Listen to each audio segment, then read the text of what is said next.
Hi, everybody. My name is Colleen Christensen. I'm the engagement coordinator with the Lung Cancer Initiative of North Carolina. Thank you so much for joining us today for this presentation on ASCO updates for patients. We're really excited to have you here with Dr. Jared Weiss from UNC and Tama Hargraves. So I just want to take care of a couple of housekeeping items before Paige Humble, our executive director, gives a few welcome remarks. Your chat is disabled, but you are able to submit questions through the Q&A box. So please feel free to send in any questions that you have throughout the presentations there, and we will answer those questions at the end of both of the presentations. You also, after the webinar is over, a survey will pop up in your browser, and we would really appreciate if you would take a couple of minutes to give us some feedback after the presentation as we continue fine-tuning our virtual programs. So I think that's all that I have. So Paige, I'll go ahead and pass it over to you. Wonderful. Thank you so much, Colleen.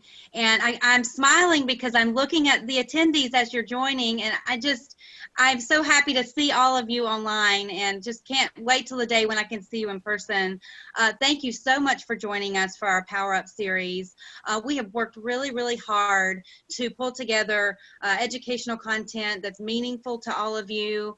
And during this time, we're really looking for ways to connect with you. So I just encourage you in the survey that Colleen mentioned, please share those ideas you have, those topics for ways you would like to connect. Those of you that are familiar with Lung Cancer Initiative probably know our mission, and it's to save lives and provide support to those affected by lung cancer through research, education, awareness, and access programs. And we just really look forward to partnering with all of you to continue to do that across the state. So with that, I'm very, very excited to turn it over to Jenny, our Senior Director of Programs. And she's going to talk about some of the things coming up that you can get involved in and some of our programs. So thanks again for joining, and I hope you enjoyed the program. Jenny? Okay, well, let me just, there we go. Okay. So again, welcome everyone. Thank you all for joining us today. I'm Jenny Denai, the Senior Director of Programs for the Lung Cancer Initiative. And I just wanted to go over a couple things for those of you who don't know the Lung Cancer Initiative. But first, thank you to our sponsors who make events like this possible. Who we are, we're the state's leading nonprofit organization supporting lung cancer research and education. And I really like to think that we specialize in connecting patients, survivors, and loved ones with the medical and research community through events like these. What we do, so we have 4 major programs. We have research, awareness, education, and access.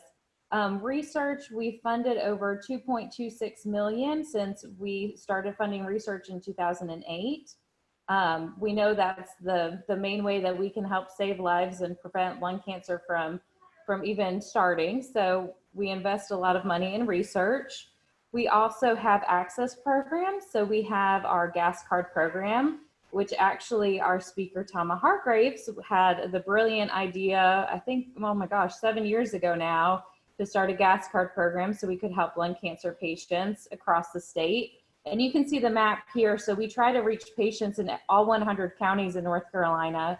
And we do that through the gas card program. We also have an access grant program where community organizations can apply for up to $10,000 to help patients access treatment, clinical trials, screening, survivorship programs, things like that. We also focus on awareness. So really we do awareness with everything we do. We have 5Ks, golf tournaments, we have all kinds of events that happen all across the state. We also have volunteers that participate in health fairs and other events, corporate events, things like that to raise awareness about lung cancer and also educate about lung cancer.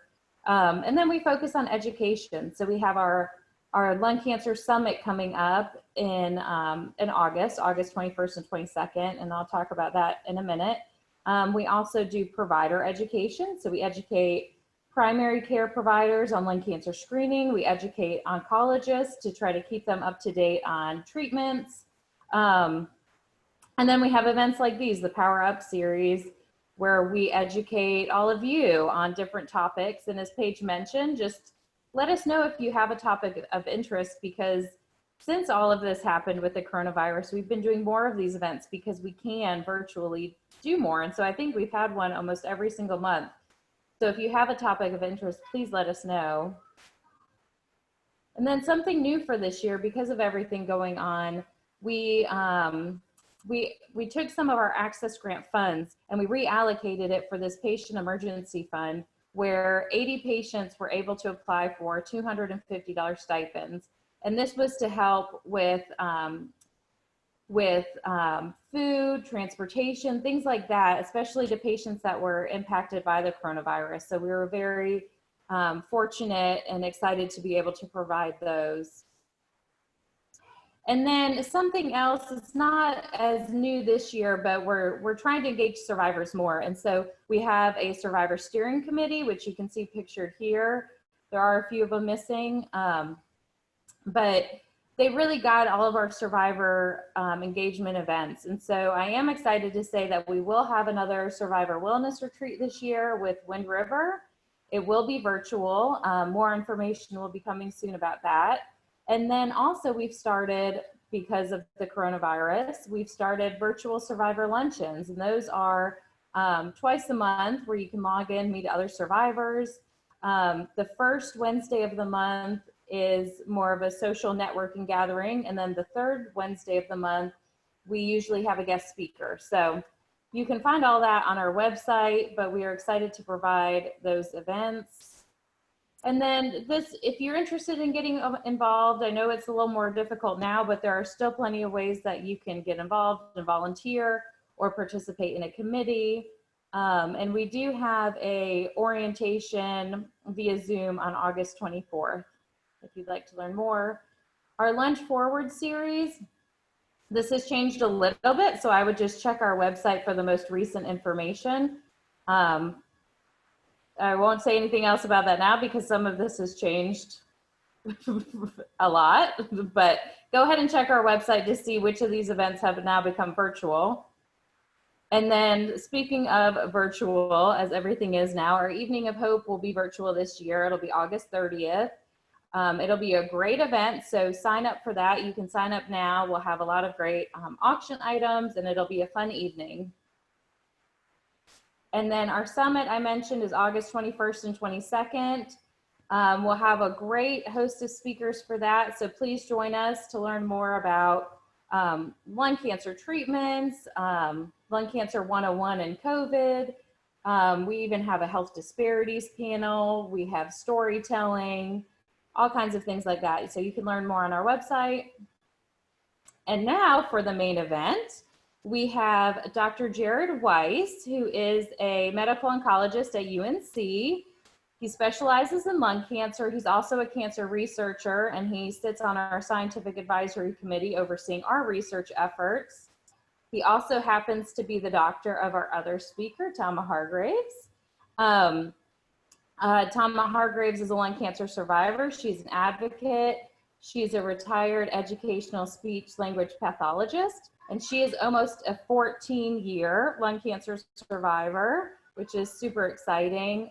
She's been a part of the LCI community for as long as I've been here, and probably even much longer. I've been here for 7 years, so much longer than that. And again, she started programs like our gas card program, and she served on many committees, and she was a former board member, but she also now volunteers her time with UNC as well, working as a patient-led navigator at the cancer hospital. And so she's able to work alongside Dr. Weiss and help patients there. So we are just very excited to have both of these speakers today. And that's it for me. So I will stop sharing and hand it over to Dr. Weiss.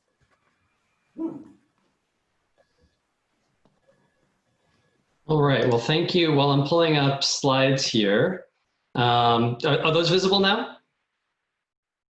Okay, I see nods of the heads. Thank you for picking a picture when I still had lots of hair. The COVID hair may deceive you, but it's largely gone. And thank you for saving from the much more comic introduction that I had tried to put into your mouth. With that, let's get into updates in lung cancer. So these are the key topics that I think we ought to talk about today. All anyone really wants to talk about is immunotherapy, but there are actually some really important advances in targeted therapy that are either making a difference or going to make a difference. We finally also had an advance in small cell, and there's another one on the horizon. And so we'll talk about that too. Let's start with early stage lung cancer. Prevention is obviously the best way to reduce human suffering, and after prevention, early detection. But even with early stage disease, we have a very high recurrence rate. Here, Roy Herbst has broken it down for us by stage. We see that when we hit stage 2, still fairly early stage cancer, we have more than half of our patients recurring. And even with stage 1B, we're at just under half of patients who recur. So there's obviously a large unmet need to try to improve the probability of cure or cure rate in patients who we are currently trying to cure. Unless you've, if you're in the lung world at least, unless you've been living in a cave, you've heard about EGFR. But let's review, because in COVID, maybe some of us are dwelling in caves, but there's been a story that's been playing out again and again and again in the lung cancer world, where we do advanced molecular testing. You find out the mutation or other molecular change that's driving the cancer, and then you drug it. You interfere with the works. And you can make an analogy to kind of like a lock and a key model or a fist in a glove model, right? If you try to use your key to open the door of my house, it does nothing. If you take my key, aha, the door opens. And this is very much targeted therapy, right? If the patient doesn't have the target, it's just a diarrhea-inducing placebo. But if the patient has the target present in stage 4 disease, that lock and key fit, what you get as a theme are treatments that are much more effective than chemotherapy, much less toxic than chemotherapy, and more convenient in that they're mostly pills instead of IVs. And these drugs have made massive advances in the care of stage 4 patients with actionable driver mutations. And of course, in general in oncology, when a drug works in stage 4, the question is then, well, can we move it into efforts to cure? Can we use this drug also to improve the cure rate in curable patients? And that's what the ADAURA trial tried to do for EGFR mutated lung cancer patients. Basically, all patients entered the trial having gotten whatever they and their doctor together considered standard of care therapy. So a proper surgery and then adjuvant chemotherapy if they selected that.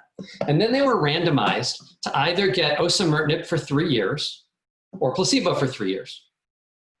And the primary endpoint of the study was disease-free survival, or DFS. And it's worth defining what DFS is. Disease-free survival means that the patient is alive and without evidence of cancer.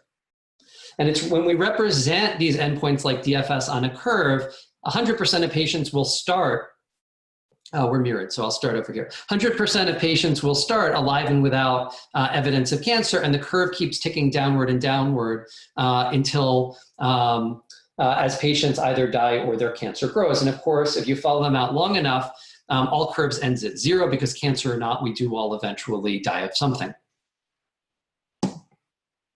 So here are the DFS curves for osimertinib versus placebo in stage 2 or 3A patients, which was the primary endpoint of the study. So what you see here in gold on the placebo arm is, as expected, unfortunately, a lot of recurrence. By 1 year, almost 40% of patients have either died or had their cancer recur. And by 24 months, otherwise known as 2 years, 56%, or just over half of patients, have progressed. Unfortunately, this is very much consistent with what we expect with our current standards of care, as I showed you on the first slide. And this is the problem. This is why this kind of study is being done. In blue, we see the curve for patients who got osimertinib. This is a massive advantage, right? You don't need to be a statistician to look at these curves and see that there's a huge amount of error between them. A lot of people like medians because they're intuitive, but we really want to know what benefit we provide for patients at every time point in total. And the hazard ratio is a measure that gives us that. And that's the doctor's preferred measure, because it tells you how much you're helping patients at a month, how much you're helping them at 12 months, how much you're helping them at 24 months. And basically, for any who are mathematically inclined, it's basically the area under the curve between these two curves. The air between these two curves is the total amount of benefit that we can show. And this is a lot of air, right? This is breathing quite nicely. A hazard ratio of 0.17 is a massive advantage in disease-free survival, a huge gain here. One point here is that these curves are not very mature. This is early data. So the numbers at bottom are the number at risk. Right at the very beginning, we have 233 patients being treated with osimertinib, 237 with placebo. If you start to get out to 2 years, you see that because patients enter the study at different times, a lot of these patients haven't reached 2 years of follow-up. And certainly trying to say something about 3 years, you have 26 patients with the appropriate follow-up, right? The shape at the end here of both of these curves is highly liable to change. It's very preliminary. Dividing this out by stage, I'll start at the bottom right. Our stage 3A patients are deriving a massive advantage in DFS, hazard ratio of 0.12. Stage 2 is right at the median of here at 0.17. But we see even for stage 1B patients who are far less likely to recur, as shown by the more favorable gold curve here, you still have a 50% advantage in DFS with the addition of osimertinib. So for every stage studied here, including stages a little earlier than you would typically expect, we're showing meaningful improvements in the measure of DFS. At what cost? Obviously, there's the financial cost of this, which I will leave to other people who know more about that stuff. But in terms of toxicity, there is a real cost as well. Osimertinib is one of the best tolerated anti-cancer drugs that we have for lung cancer. However, it's not as tolerable as placebo. Nothing has fewer side effects than placebo. And so what you see here is that while osimertinib is extremely favorable when you're talking about as compared to chemotherapy, when you talk about compared to nothing, it does have some real toxicity cost to doing this. We see almost 50% rate of diarrhea and then a variety of skin-related conditions, much like we see in stage 4 disease. And so while most of these are not high grade, they're not nothing. To the people going through this, these are real toxicities, and this needs to be taken into the context of adjuvant therapy, where the standard is placebo or nothing, depending how you want to look at it. This is a profile sufficient that patients can expect to feel it. It's very much not nothing. This data is extremely controversial. You might ask why, right? Dr. Weiss, you just showed me those beautiful DFS numbers.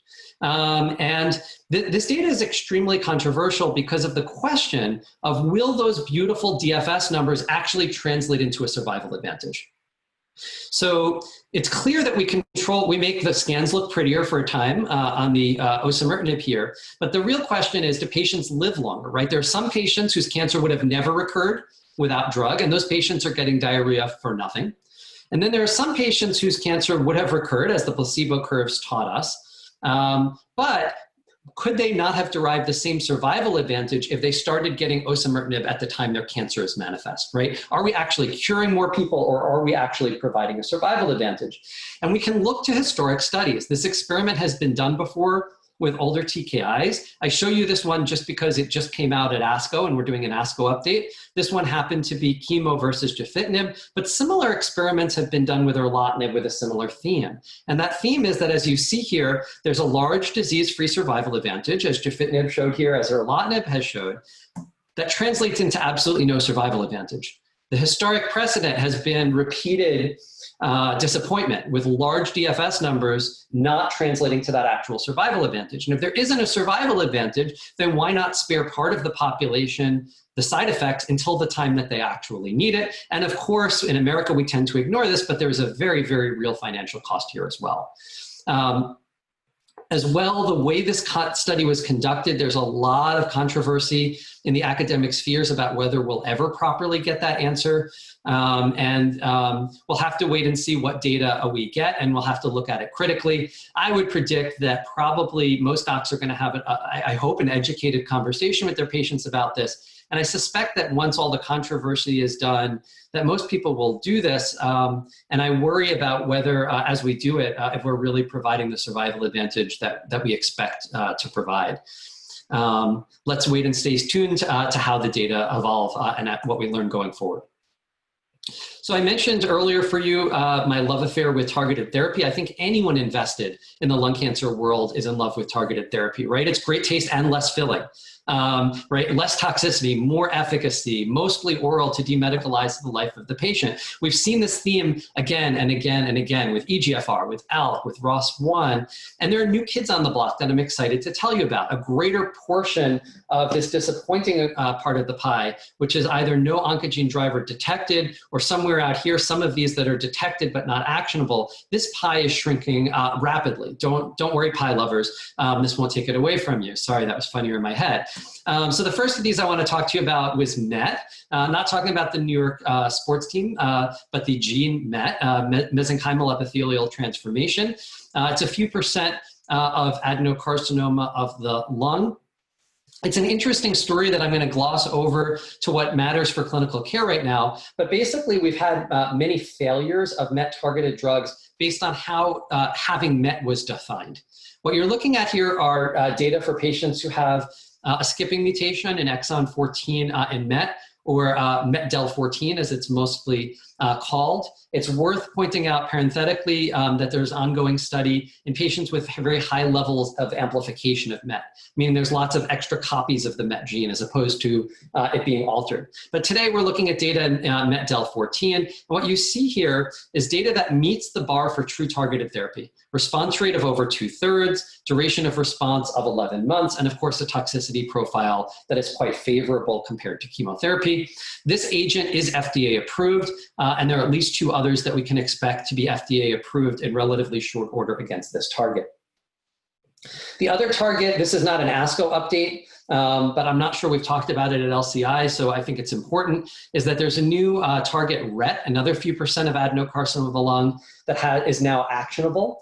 RET is a gene rearrangement, and the drug that was just approved is selpercatinib. Try saying that 3 times fast. Again, we're hitting the nice bar for true targeted therapy, and I would say for next generation targeted therapy, more like osimertinib and alectinib than necessarily like, say, for example, gefitinib or crizotinib. What I mean by that is that in the front line, which wasn't the majority of patients in the study, but in the 34 patients who were frontline, response rate of 85%, duration of response 20 months, and a very clean scientific kinome profile, which in plainer English translates to a very nice toxicity profile, not only compared to what we expect from chemo, but actually compared to what we expect from many of our existing targeted therapy agents. There's another drug, pralsetinib, that can be expected to be approved relatively soon, where the story is rather similar. A clean kinome profile translating to good toxicity and good clinical efficacy data. Moving on to immunotherapy, because I think I would be tarred, feathered, and dragged through the streets if I didn't talk about immunotherapy in the lung cancer talk. We have 2 major new studies in frontline to talk about. So we're talking about stage 4 patients with the first treatment that they get. And this was a study basically looking at ipi-nivo. In the PD-L1 positive patients, ipi-nivo was randomized against chemo and against nivo. And the PD-L1 negatives, it was randomized against either chemo or chemo plus nivo. I'll remind you, nivolumab is a PD-1 inhibitor, similar to, its brand name is Opdivo. It's similar to pembrolizumab that maybe more people have heard of recently, whose brand name is Keytruda. Ipilimumab, otherwise known as Yervoy, is a drug FDA approved in melanoma. It's a different checkpoint that's being hit here, one that's earlier involved in activation in lymph nodes. Here are the core survival results for ipi-nivo versus chemo versus nivo in the PD-L1 positive population. You see ipi-nivo, the winning curve here, beating out chemo or beating out, certainly beating out chemo and trending towards superiority, right? Numerically better than nivo alone. Here's the data in the negative patients. I would actually call this more impressive. The primary statistical analysis plan, which is the agreed way of using the statistical power you have that a company will agree upon with the FDA, focused on the PD-L1 positive subset. But looking at the PD-L1 negative, I actually find this more compelling compared to existing options. We don't have something with this kind of tail or durable control in the PD-L1 negatives right now, at least outside of targeted therapy populations. Looking at PFS divided out by PD-L1, you see similar trends. Legitimate durable control, looking better for ipi-nivo compared to nivo or to chemo. And if you, in the interest of time, I haven't tried to make busy slides comparing to our existing standards, but I'll very briefly say to you that this tail here to me is more impressive than this one compared to the existing options that we already have. As far as the toxicity of this, to me, ipi-nivo looks on par with our existing standards here. I really couldn't claim that this globally to me looks better or worse. If you talk to practicing oncologists, many are very afraid of ipilimumab. If you're going to get weird and severe immune toxicities, it's much more likely with a CTLA-4 inhibitor like ipilimumab than with a PD-1 or PD-L1 inhibitor. But I would comment that this is really dose and schedule dependent. A lot of that fear of ipilimumab comes from the melanoma experience where much higher doses were used. This was really a dab of ipi here, and that's well reflected in the toxicity profile, which to me really doesn't look worse than chemoimmunotherapy here. Checkpoint 9LA is an interesting study. So this is chemo versus chemo times the standard 4 cycles versus just 2 cycles of chemo with ipi and nivo. And formally this looks like because it is a comparison of ipi-nivo being added and 2 cycles of chemo taken away. But conceptually, I think a lot of the excitement about this was the idea that was really looking at ipi-nivo as the backbone here, but recognizing that the left side of the curve, or the early patient experience on immunotherapy, is usually not as favorable as we'd like, right? It's the tail that makes this exciting, the potential for durable control. The left side is a cliff for most of our studies, right? The drug doesn't work for most people. So I think the idea here was that a dab of chemo would rescue patients from early progression and give ipi-nivo its full chance to work for durable control. Here's what happened. Comparing ipi-nivo in 2 cycles of chemo versus a full 4 cycles of chemo, we have an improvement in progression-free survival. The medians may look a little unimpressive, but I would again remind you, it's the area under this curve, or the hazard ratio, that we really care about, which is more impressive, more of a 32% advantage here. And in terms of durable control, as we always see, the more the immunotherapy is quite a bit better than chemotherapy. I think the harder question is that in a world where we have ipi-nivo, a la the 227 data I just showed you a moment ago, in a world where we have chemo-pembro, in a world where we have pembro alone for our PD-L1 high patients, is this a regimen that actually has a niche for which it's better than any of those competing standards, including the one still coming from BMS here, ipi-nivo? In my practice, while I think this is a perfectly legitimate regimen, I wouldn't criticize another doc who used it. In the context of having ipi-nivo, in the context of having pembro, in the context of having pembro chemo, I just don't quite see a niche where this is tempting to me to be better for my patient than something I already have. Here's the data divided out by PD-L1. Again, a consistent story of an advantage no matter how you torture the data for survival. And I include this mostly for your reference. I'm happy to share slides with anyone who asks. As far as toxicity, I would call this very acceptable and on par with what we have now. Nothing wrong with this data. It's not blow away for being superior for toxicity, but it's also rather on par. So here is a real advance.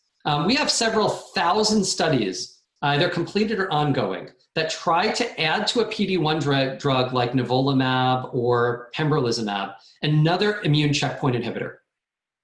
And we have a lot of failures, right? You could argue that maybe the ipi-nivo combo I showed you is the first success story. Fair enough. But mostly we've had failures when we've tried to add to PD-1 drugs, which is kind of sad because the PD-1 drugs are very active and the scientific rationale for all these combo studies has sounded very good when you're thinking about it that way. The actual fruit for helping people has been minimal. TIGIT is another one of these pathways. It's an inhibitory pathway both on T cells and on natural killer cells. And what you're looking at here is a randomized phase 2 study, not phase 3, which would lead to an approval, but a phase 2 study of the PD-L1 inhibitor atezolizumab alone, or atezolizumab plus our novel drug, the TIGIT inhibitor tiragolumab. with co-primary endpoints of response rate and PFS.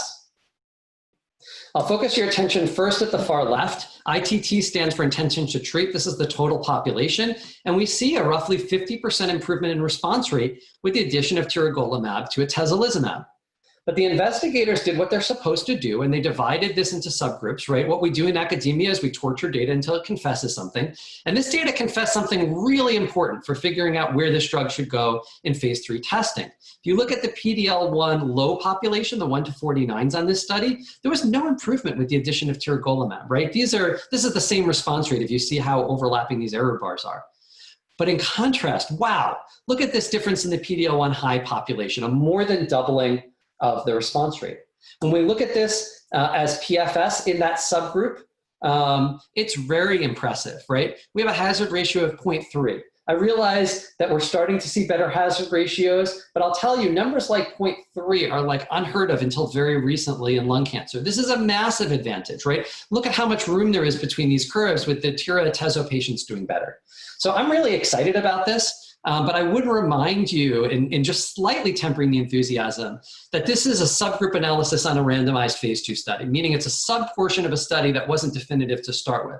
And so I drew your attention earlier to number at risk, right? If you look at the subgroup here, we're looking at 29 patients in each arm. And when we start to get out to the tail of the curve, we're looking at real small numbers. So this is hypothesis generating data. To my knowledge, Genentech has not tried to file on this. What they have tried to do is take this to phase 3 study in the population where it looks really promising. And I'm really excited to see that data once it's available and have hope that for this subpopulation, this might be a big advance for patients. Of course, when you add another drug, you get more side effects. And they're all just what you would expect for an immune-directed drug. I'm not going to run through them in the interest of time, but again, I'm happy to share slides. I would say in summary, though, that if the PFS and response rate advantage shown in the last 2 slides is real in this population, and that this is the side effect profile shown in phase 3, it's probably worth it for most patients.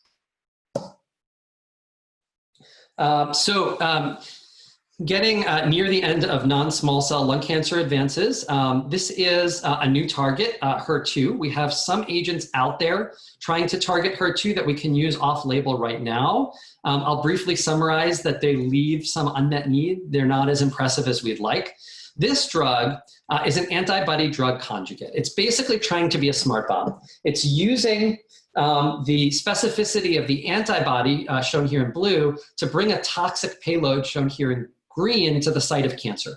So the idea is the toxin then kills the cancer cells. And because even in a population expressing a marker like HER2, not every cancer cell is going to express it, the toxin is designed to diffuse a bit so that if a cancer cell expressing this is next to a cancer cell not, if the toxin can diffuse over and kill that other cell. And of course, you see toxicity as a result because you'll also have that diffusion affecting healthy cells.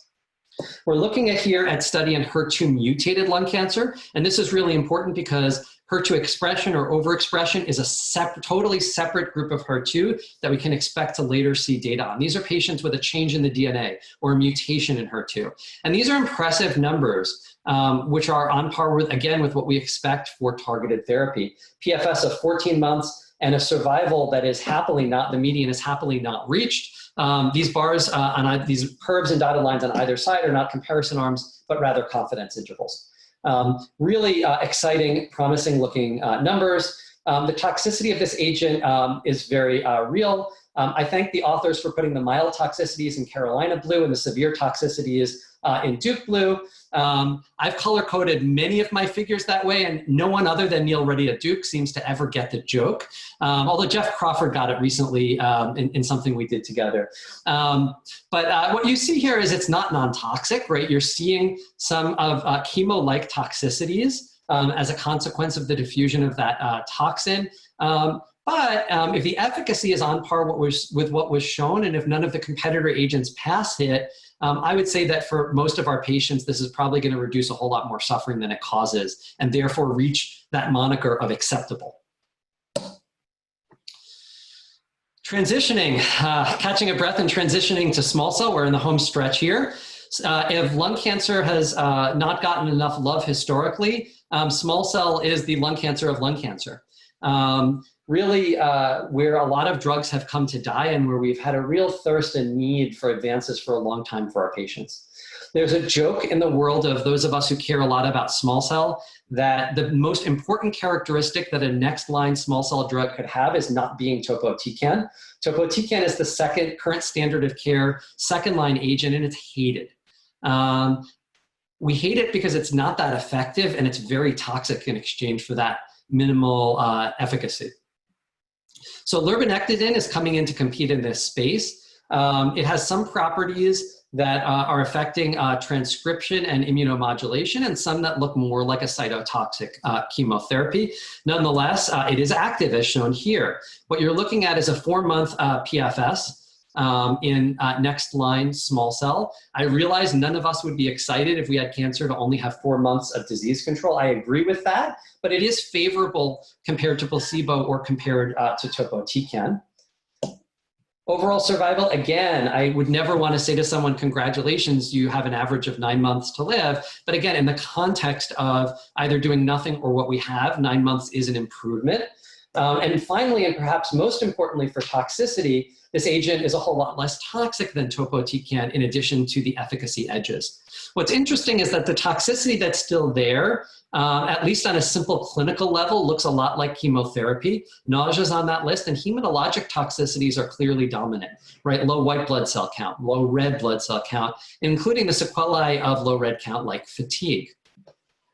And that provides a nice transition to the newest data on the drug that'll probably be the next to be approved in small cell, trilaciclib. So when we look at small cell lung cancer treatments like carboplatin and etoposide in frontline, or carbo-etopo-atezo now in frontline, or topotecan in next line, they're quite brutal for hematologic toxicity, right? With carbo-etopo or carbo-etopo-atezo, more than half of patients are having severe grade 3 or 4 neutropenia, 31% with anemia, and thrombocytopenia, not as big of a deal for our patients because the body comes with way more platelets than we need, but still a very real cost, financially at least, and sometimes to chemotherapy dose delays. The treatments that we have are inadequate. For anemia, we get blood transfusions. Theoretically, there are drugs that stimulate the red cell counts. I don't know anyone who still uses them because of their black box warning, the hassle factor, and perhaps the risks. And neutropenia really does hurt people. People have chemo dose delays, people get infections, people get admitted to the hospital. The drugs we use can cause pain, and the financial cost here is quite large. So there is an unmet need in this space. And this is an interesting one where I think advocates have a role to play in resetting expectations, because listening to docs talk about this, I think we become a little complacent. The toxicity that you've seen for a decade or two or more, you sort of get used to it as the cost of business, instead of sort of resetting your thought and reminding yourself that every patient suffers from that. And that now that we have might have an alternative, I think it is worth resetting that.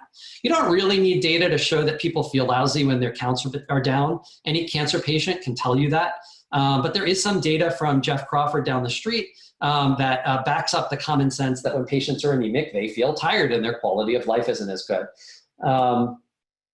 So what is trilaciclib? Trilaciclib is a CDK4/6 inhibitor. In plainer English, the way the drug works is that it holds the bone marrow, stem cells, and progenitors out of cycle. It stops them from dividing when the chemo is washing by. And this is important because the way chemo kills cancer cells is that it kills cells while they're dividing, because cancer cells divide in order to grow. There are some cells in the body that have to divide to do their jobs. The bone marrow progenitors are one of them, and they're poisoned by chemo as a consequence. So the idea is hold them out of cycle so that the chemo doesn't affect them as it's washing by. And theoretically, it could preserve a lot of different kinds of counts. It's now been studied in 3 randomized phase 2 studies in lung cancer. There is also a very interesting breast cancer study. There's an ongoing colorectal study, but since lung cancer is the most important cancer, let's focus on that today. And these are basically, at the time that was done, the 3 major regimens used in small cell. The O2 study, carbo-etoposide, while that was being conducted, the standard changed at atezolizumab. So the O5 study was conducted with atezolizumab there. And at the time the study was conducted, topotecan, the late line option. Each of the individual studies show the same thing as the pooled data, which I'll show you here. The primary endpoint of all of these studies was severe neutropenia, and we see it going from 53% to 11%. Febrile neutropenia, which is the combination of the numbers being bad and a fever, which lands most patients in the hospital when it happens, is cut from 9% to 3%. The downstream sequelae of these numbers, like giving supportive care after the fact, like GCSF, otherwise known as Neupogen or Neulasta, is cut. Severe anemia is cut. As a result, transfusions and supportive care are cut. Severe platelet loss is cut. So the downstream effects are there. The one skeptical question one might ask is, well, does this actually translate to a quality of life advantage, right? This isn't a drug trying to improve survival, although that would be nice too. This is a drug aimed at decreasing the side effects of what we're already doing. And here's the pooled quality of life data. No matter how you look at it, it's either an improvement or a trend towards improvement. For FACT-G, which is a general quality of life, which breaks down to the following subscales of physical well-being, functional well-being, emotional well-being, social well-being. If you look at the FACT anemia score, which is more directed to the mechanism of action here, that's favorable. And critically, its subscale fatigue, which is the thing that my patients complain about the most, is dramatically decreased, right? Hazard ratio here of 0.58. So it's not, the numeric change translates to actual events, to supportive care, and then actually to quality of life. Trilaciclib is not an FDA-approved drug, but I would suspect that it will be by the end of this calendar year. I thank you for your kind attention, and will end my talk as I do all of my LCI talks with a cute kid's picture. Thank you so much, Dr. Weiss. That was very exciting to see. If you have questions for Dr. Weiss, just please put them in the Q&A at the bottom of your screen. And I will go ahead and move on to our next speaker, Tama Hargraves. I have a video to show of her to get us started. So let me try to do that. Okay.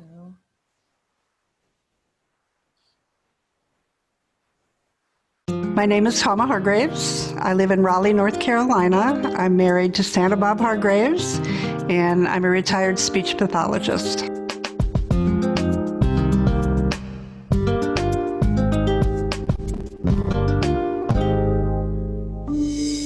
I ended up finding a little bump on the left side of my neck.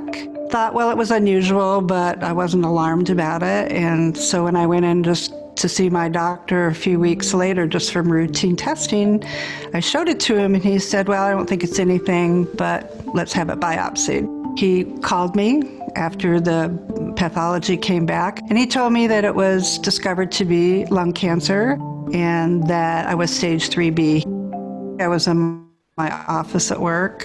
I'm sure that I probably lost all the color in my face. And I had an office mate, and I put the phone down, and she said, what? And I said, I have to go. They said, I have lung cancer.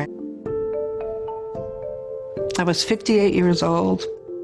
My mother died when she was 62, and I thought, I'm going to outlive my mom. I thought sure I would, and then all of a sudden I may not. I knew how bad it was. I knew the statistics were not good about lung cancer.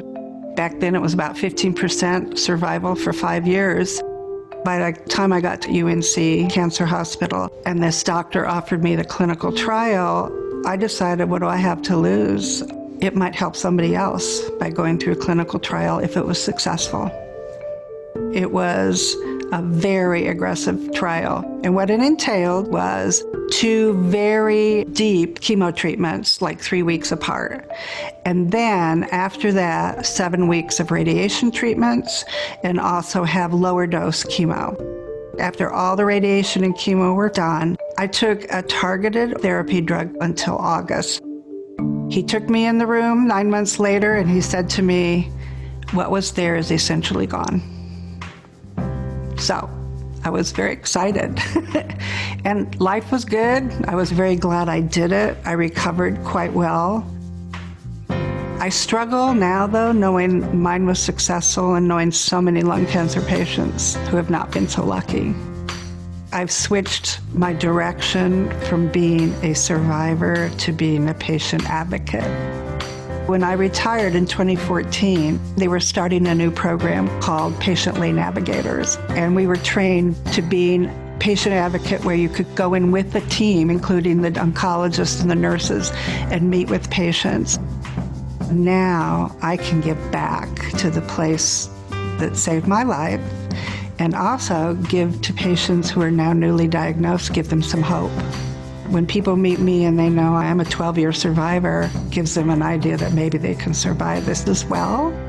I do think there's definitely some needs for long-term cancer survivors, including support groups or support programs. I think everybody who's a cancer survivor worries about cancer coming back. That's anxiety that we all get. And I think it's good to have somebody to bounce that off of. The best part of my volunteering is seeing patients surviving longer. Now they have so many new mutation tests for lung cancer, and they're being treated by targeted therapy drugs. A lot of patients don't have to have chemo or radiation at all. Immunology and immunotherapy, that's all new. None of these things were available when I was diagnosed. To me, cancer research was important because it offered me a clinical trial that saved my life. And now what I'm seeing is cancer research is moving on and providing other people like me the opportunity to survive.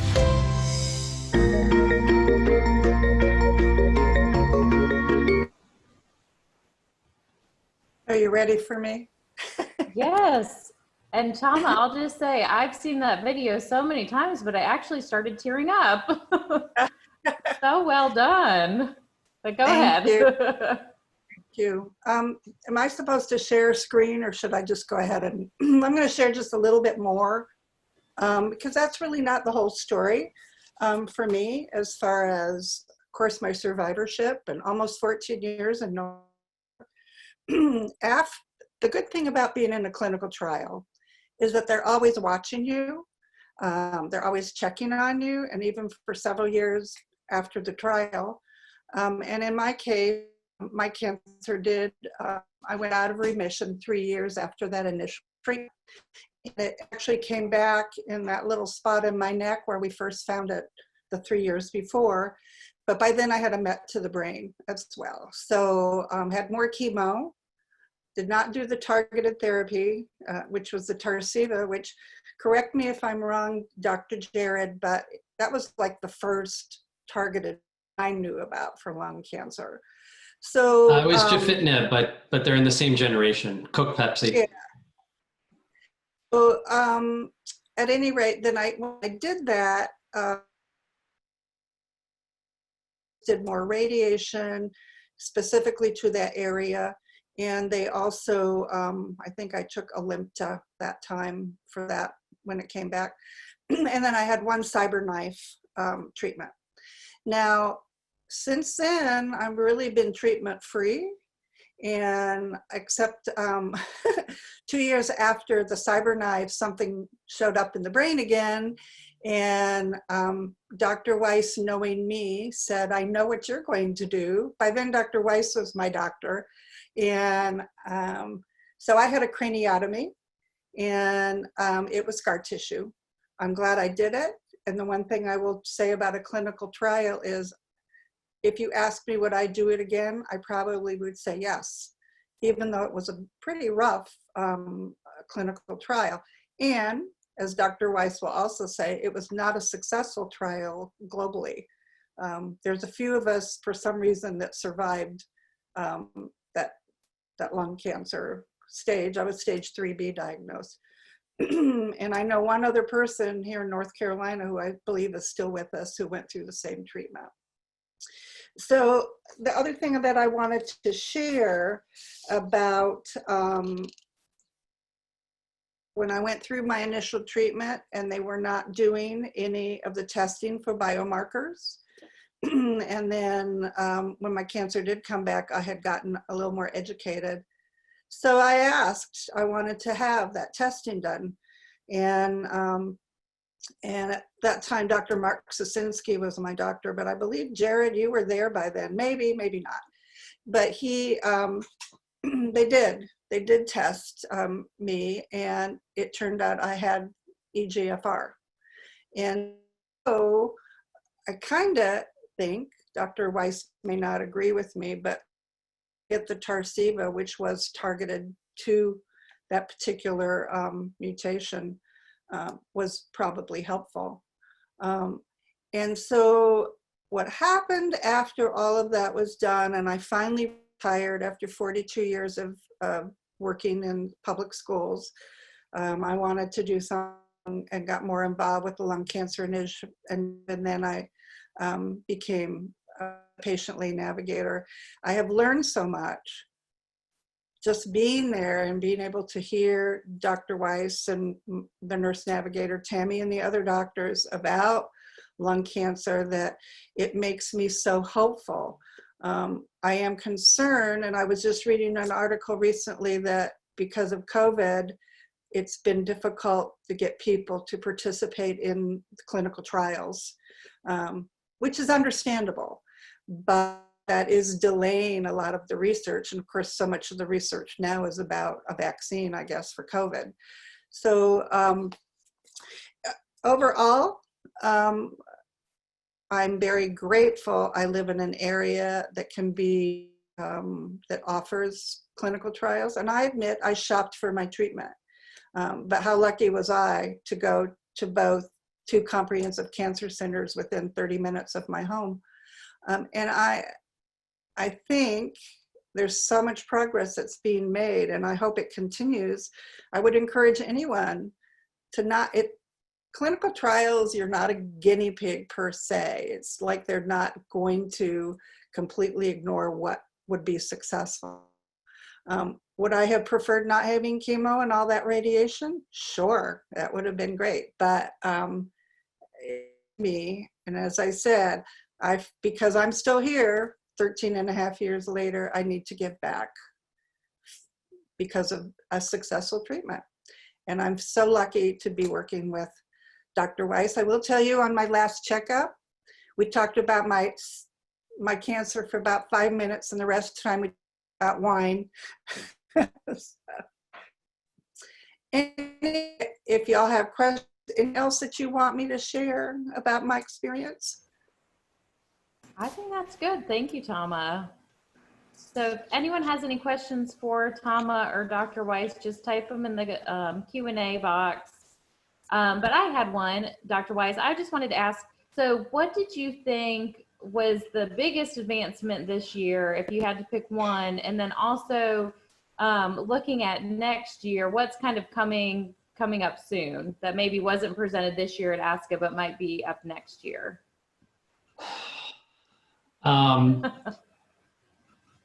So, to my mind, what makes something exciting is either that it's going to reduce a lot of suffering, or that it provides some important principle that will ultimately get us there, right? That's clinically relevant to the reduction of suffering. And, I'm an immunotherapy guy in my research. I do personalized neoantigen detection and vaccine research and cellular therapeutics. That's what I nerd out on when I don't have my figurative white coat on. But despite that, I really have to look at the advances in targeted therapy and see a particular human gain there. I'm biased because I was an investigator on the study, but I might put selpercatinib as number 1 on that list for advances this year. And actually the same reasons that I got involved in that study, despite it having nothing to do with what I care about scientifically, are the same reasons I now pick it as a particularly important advance. Because you have a drug that it works better than chemo, it works better than the lousy RET inhibitors we had that we were using off-label before that were far more toxic and less effective.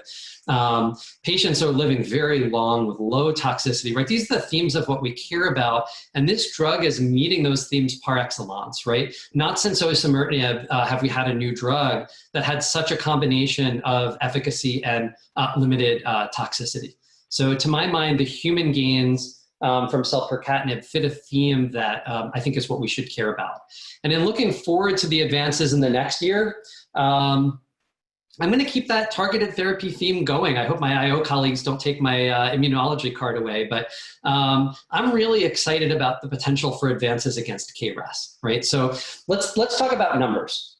EGFR is 15% of adenocarcinoma, right? ALK, 4% of adenocarcinoma. Look at RET and MET, you're talking about a few percent depending on whose study you read, right? NTRK, you're looking at less than 1%. Right, when we find it, it's great. But get into energy 1 fusions, you're way off the map. I don't know what the percentage is in lung, but you're off to some tiny fraction of the percent.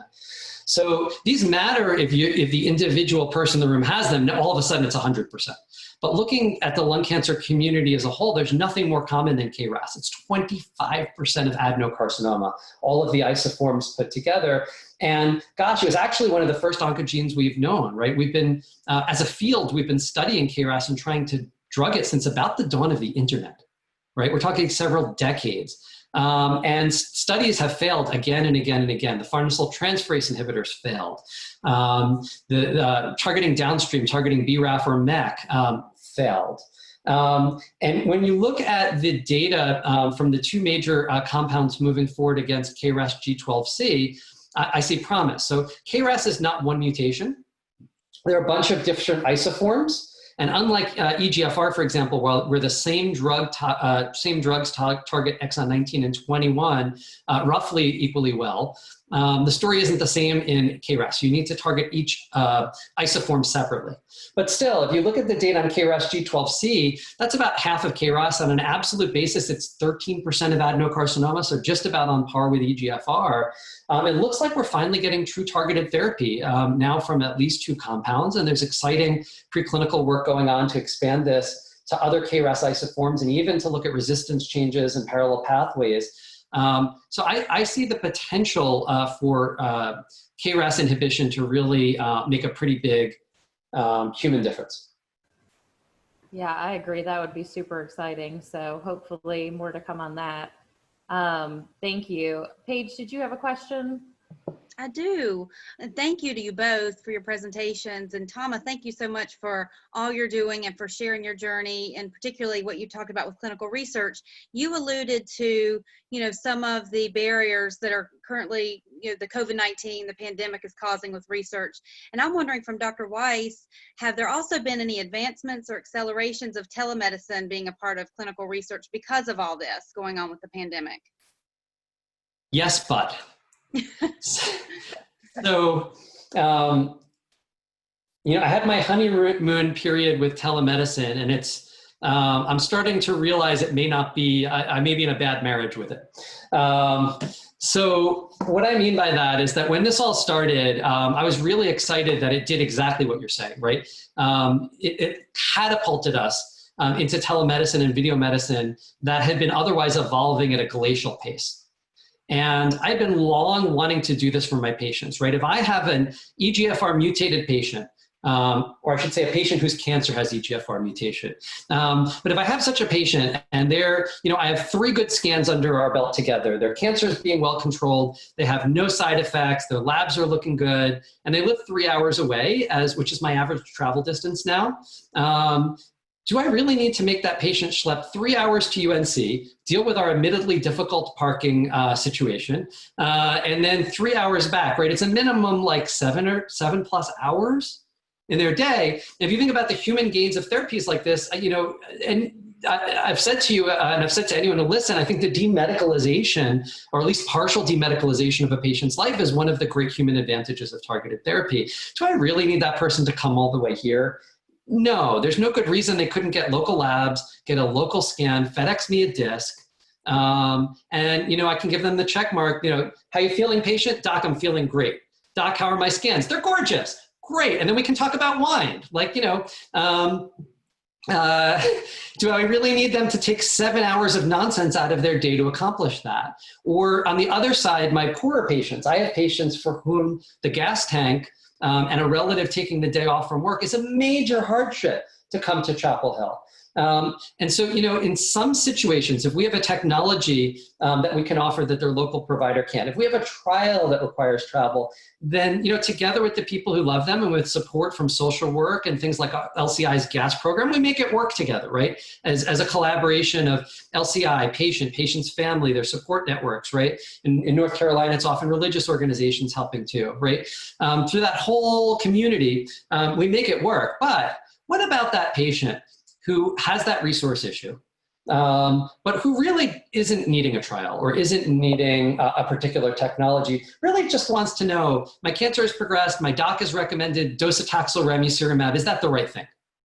Yes, of course I give up something human if I'm not face-to-face with the patient. Of course I give up something if I can't examine them, but weighing that against the cost to some people, telemedicine is wonderful for letting that patient not travel. So that's the honeymoon, right? That does happen for many patients. It's wonderful to give our patients part of their lives back when it's not necessary to be in person. The difficulty is it doesn't work as well as you'd like. So video connections are problematic if bandwidth is not good. You know, so the social science researchers have done extensive work on this, including in North Carolina, that shows we have a major problem at getting broadband out both to rural areas and to people who are poorer. And North Carolina is a particularly difficult state for that. And so you get on video with a patient, if you're understanding every third word, how are you supposed to provide good care? You might say, okay, give up on the human gains of video and try phone. You know, people who live in more resource rich and more urban areas don't realize this, but there are people in rural North Carolina who not only do they not get a cell signal, but their landline connection sucks, right? It's like you're calling halfway across the world 10 years ago. And it's really, really hard to provide good care if you're not only giving up on that human advantage of face-to-face where you can read each other and have that sort of second channel of communication, but now if you take it to the more mundane level of not understanding every word that you're saying to each other, and you take the emotional anxiety, the charged emotional nature for provider too, right? We're all dealing with this great burden of suffering, and you add to it the frustration of just trying to understand the words being spoken back and forth. It's not the best answer for everyone. There probably are creative solutions to this that organizations like LCI can get involved with, right? There are resources for people to get bandwidth. You can sit in the parking lot of your Starbucks, you can sit in the parking lot of your local library. If you look at a Duke or a UNC, neither of our higher ups are going to let us tell patients to sit in like a parking lot taking a call, right? It doesn't sound good. And because it isn't good, but it may be the best solution for that patient. An organization like LCI can provide that resource for people who it might help, those listings and such, in a way that hospitals have organizations that aren't going to let them, even if maybe for some people it is the best of a series of lousy solutions. Thank you so much. Yeah, you can see the pros and cons, and we do hope it'll continue to evolve so that it can be accessible for more people. And appreciate you. There might be some things LCI could look at, ways that we could plug into that as well. But with that, thank you so much to you both for your presentations. We have recorded today's talk, so we will be posting it online for all of you joining us if you'd like to share it with others who you think would be interested at a later date.